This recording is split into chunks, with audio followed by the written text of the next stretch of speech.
지구를 분류할 때 대륙으로 나누기도 하고 종교 분포나 인종 분포로 나누기도 하고 나라별로 나누기도 함에 따라 그 개수의 차이가 있듯이 우주를 80억 개로 나눠봅니다.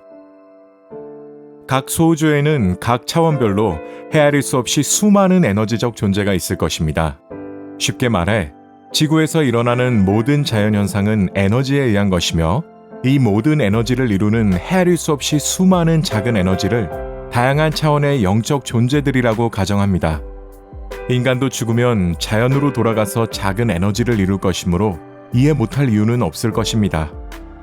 자, 이제 각 소우주에서 가장 뛰어난 대표 선수를 뽑아 인간이라는 생체 로봇의 정신으로 탑재시키고 각 소우주에 헤아릴 수 없이 수많은 존재들은 인간의 마음에 탑재시켰다고 가정합니다.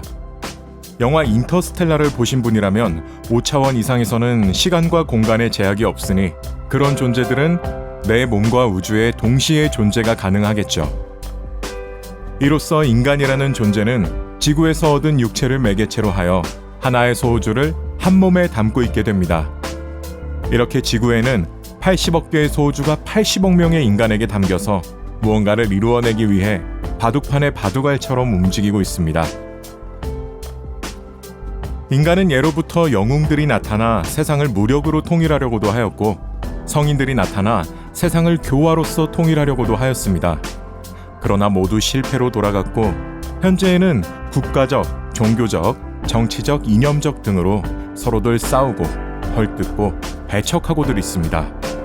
이 또한 누군가는 세계 패권을 쥐고 통일하려 하는 과정이죠.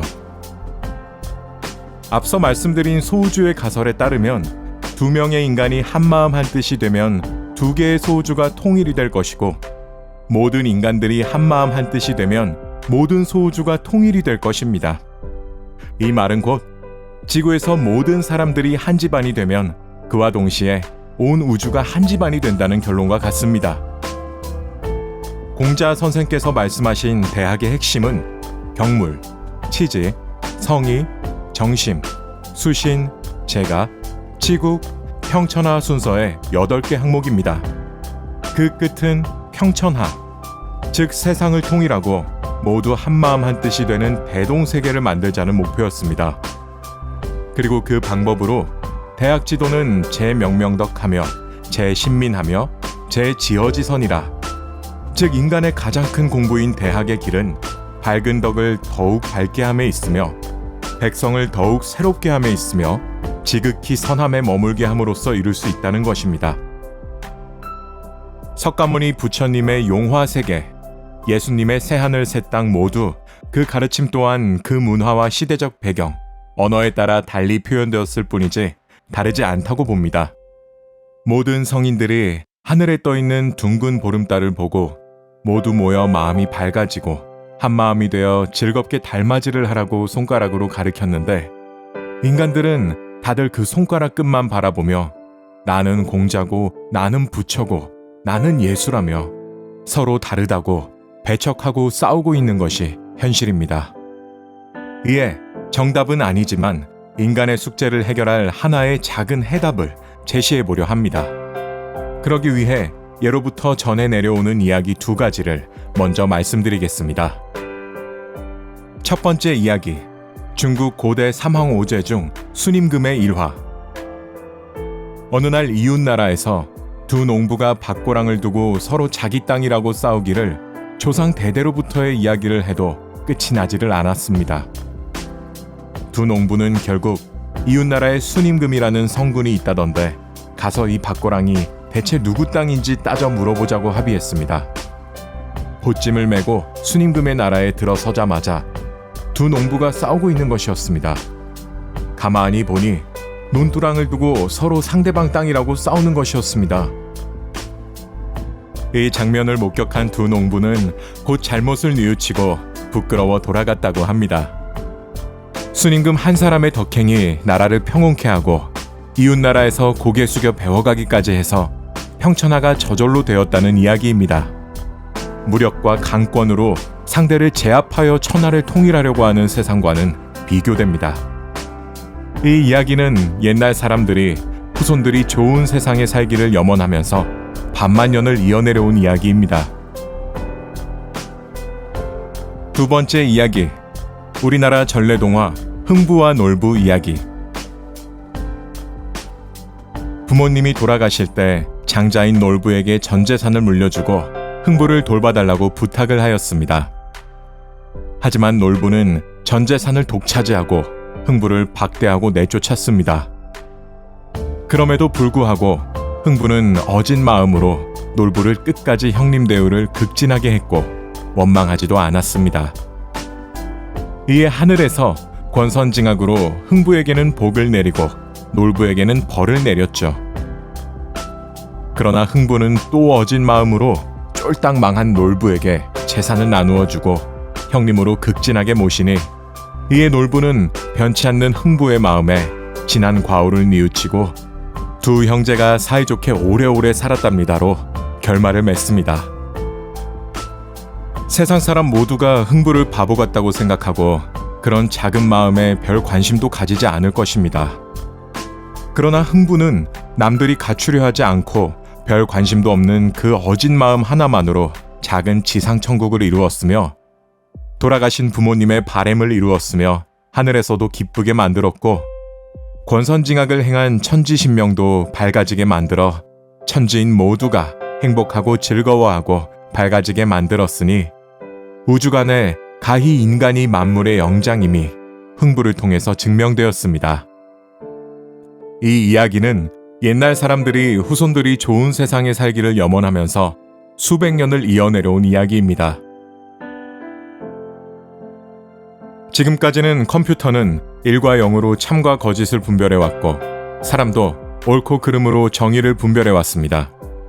그러나 이제 양자 컴퓨터가 만들어지고 있고 IBM이 만든 양자 컴퓨터는 슈퍼컴퓨터의 성능보다 몇십만 배 뛰어나다고 합니다. 그 비결은 양자 방식은 1과 0이 동시에 존재하고 동시에 인정하는 방식에서 구현한 로직으로 상상을 초월하는 성능을 낸다고 합니다. 사람으로 치면 옳고 그름이 동시에 존재하고 딱히 내가 옳다 그르다 둘 중 하나만을 고집할 수가 없는 것입니다. 그러니 나에게 성과 악이 공존하고 있음을 인정하니 항상 부끄러워할 수 있고 남을 존중할 수 있게 되는 것입니다.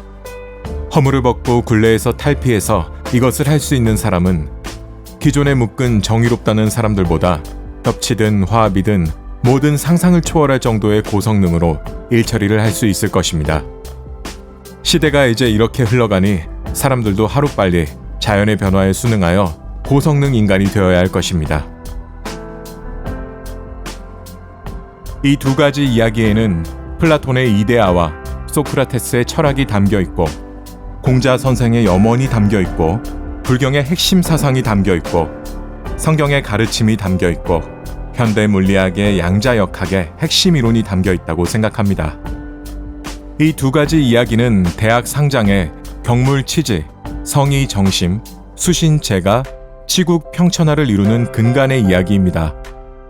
어질인과 베풀떡을 가르치는 이러한 이야기들을 기반으로 대학의 8조목을 이루기 위해 각 지방자치단체에서 여러 가지 측면에서 컨텐츠를 발굴 및 개발하여 정책적으로 독자적 상생문화 컨텐츠들을 남녀노소 각계각층에서 가볍게 또는 심화하여 우리가 항상 전해 듣고 이야기하기를 일상으로 하고 가르치고 실천하도록 캠페인한다면 우리는 극에 달한 개인주의와 이기주의를 점점 희석시키고 그렇게도 옛사람들이 염원하고 우리도 바라는 점점 밝고 희망찬 미래로 나아갈 수 있다고 생각합니다.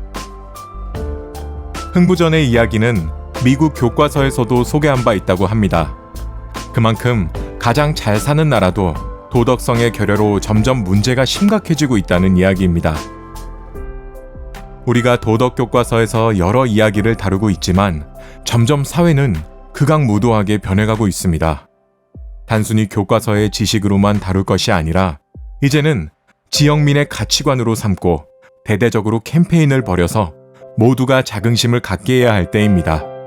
그렇게 하여 긍정적 효과가 나타난다면 세상이 어두워질수록 마치 새마을 운동처럼 너도 나도 앞다투어 배워가려고 할 것입니다. 인간의 모든 마음과 행동을 규칙과 규범으로 강제하는 것은 모두 실패했다고 봅니다. 결국엔 모든 인간이 범죄자가 되고 말 것입니다. 세상이 어두워질수록 더욱 모두가 모여서 하늘에 떠 있는 둥근 보름달을 보며 마음이 밝아지게 해야 한다고 생각합니다. 일단 그렇게 마음이 밝아지면 시시비비가 줄어들고 서로 화합하기도 쉬워지고 그렇게 서로를 위하여 상생하는 우리만의 독자적인 문화를 점차 만들어가야 할 때입니다. 낮의 바다에 배들이 등대에는 별 관심이 없고 찾지도 않습니다. 밤이 되면 모든 배들이 등대에 의지해서 모여듭니다. 낮에 날벌레들이 작은 촛불에는 관심이 없고 찾지도 않습니다. 밤이 되면 모든 날벌레들이 작은 촛불 하나에 모여듭니다. 물질 문명의 첨단에 이르러 아무도 관심 없고 찾지도 않는 개똥이 되어버린 지 오랜 것이지만 그것을 잃어버림으로써 세상은 언제 터져도 이상하지 않을 만큼의 대규모 핵전쟁과 자칫 인류의 종말을 예견하기도 할 정도의 아비규환이 되었고 세상은 칠흑 같은 어둠 속으로 빨려 들어가고 있습니다. 현재 누가 봐도 우리는 우리의 자녀들에게 지옥을 물려주고 갈 것이 뻔한 세상이 되었습니다. 부모라면 반드시 우리의 자녀들과 미래 세대를 위해 지상 낙원을 물려주고 가야 하지 않겠습니까? 이에 우리는 내일 지구가 멸망해도 오늘 한 그루의 사과나무를 심겠다는 스피노자의 명언처럼 작은 것에서부터 시작하여 남이 하지 않는 행동으로 흥부 이야기처럼 작은 지상 천국을 이루어 순임금 이야기처럼 남들이 어떻게 하면 그쪽 사람들처럼 서로 위해주고 여유롭게 지상 천국처럼 잘 살 수 있냐고 서로 앞다투어 배워가려고 하는 우리만의 독자적인 문화와 풍토를 만들어야 합니다. 두 농부가 뉘우치고 배워갔듯 세상은 작은 불빛에서부터 시작해서 저절로 평천화가 되어 저절로 밝은 세상이 되도록 하는 것이 지금 현재 우리가 노력해 볼 수 있는 최선의 방법일 것입니다.